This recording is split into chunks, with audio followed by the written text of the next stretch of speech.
Hi, good evening, everyone. It's my great honor to give you the speech. Today, the topic I want to discuss is whether smoking should be banned. Whether smoking should be banned in the public places. Before the speech, I would like to share a picture with you.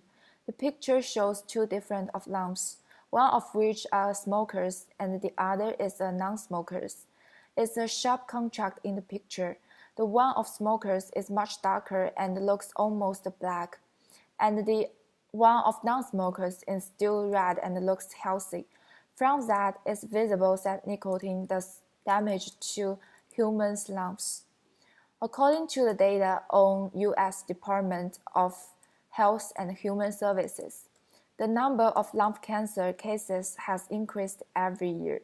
Cigarette smoking causes more than 480,000 deaths each year in the United States.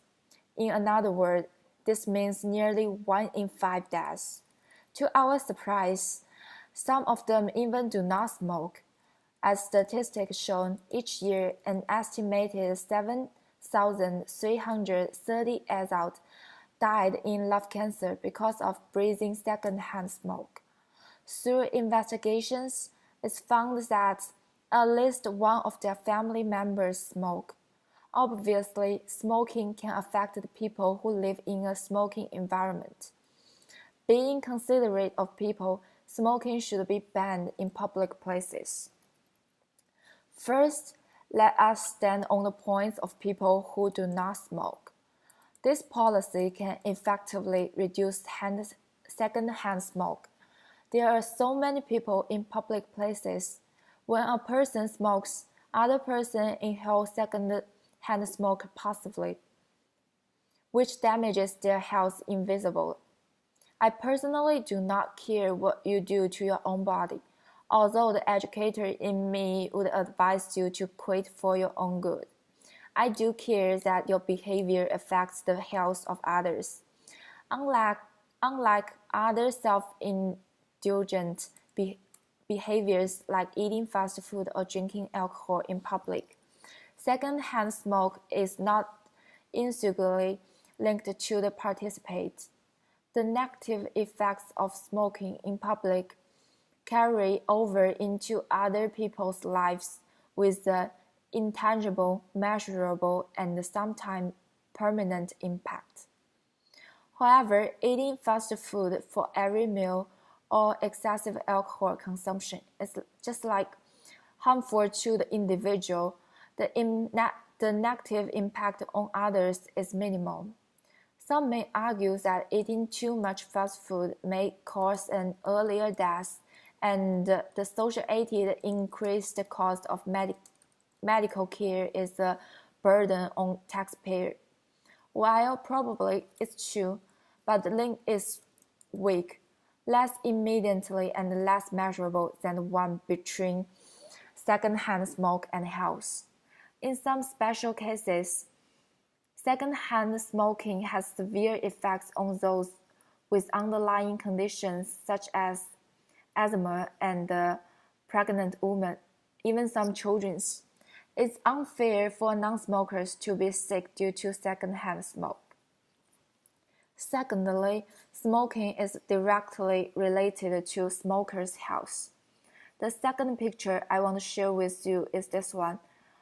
In the picture, the top of the cigarettes become a skull, which vividly shows the harmful effect of cigarettes, and the worst result would be death. According to the information I found on Healthline website, cigarettes contain about 600 milligrams. When they burn, they generate more than 7,000 chemicals, according to American Lung Association. Many of those chemicals are poisonous, and at least 69 of them can cause cancer. Banning smoking in public places benefits smokers. As long as they stay in public places, they are not allowed to smoke. Smoking less means doing less damage to their health. Besides, banning smoking also can improve their social responsibilities and the collective collective awarenesses. They realize that they should be considerate of other people and not to be selfish. Accept the perspective of smokers and non-smokers. Smoking can be an environmental problem. Smoking may pollute the environment. It contains toxic material living in the water, air, and solid. Some plants in the public places would be polluted and could not grow healthy. Furthermore, it may cause fire if cigarettes are not put out correctly. Fire can produce a lot of harmful gases and even create loss of possessions. There have also been efforts to ban smoking in parks due to the fact that cigarettes pose a major wildfire risk if not disposed of properly. Also, cigarette butts are a form of litter. Since most smokers prefer to drop their butts on the ground, ban advocates argue that the best way to keep the streets clean is to ban smoking altogether. In 2015, more than 52,600 cigarette butts were picked up at Chicago benches, representing 27% of total litter found. In addition, cleaning cigarettes is costly.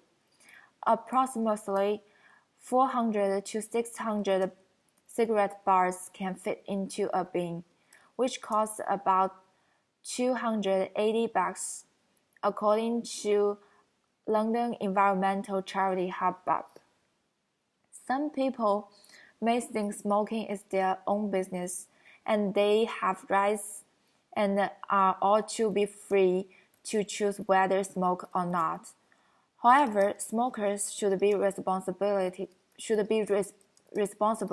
for both themselves and other people.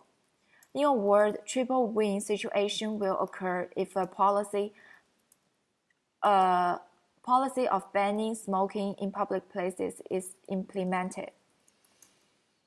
Banning smoking in public places benefits not only smokers but also non-smokers. It's everyone's duty to make a clean and livable environment for the whole society. More and more countries passed the law of banning smoking in public places, and it would be a trend in the world. I believe if smoking is banned in all the public places, most of us will breathe a more fresh and clean air. That's it. Thank you.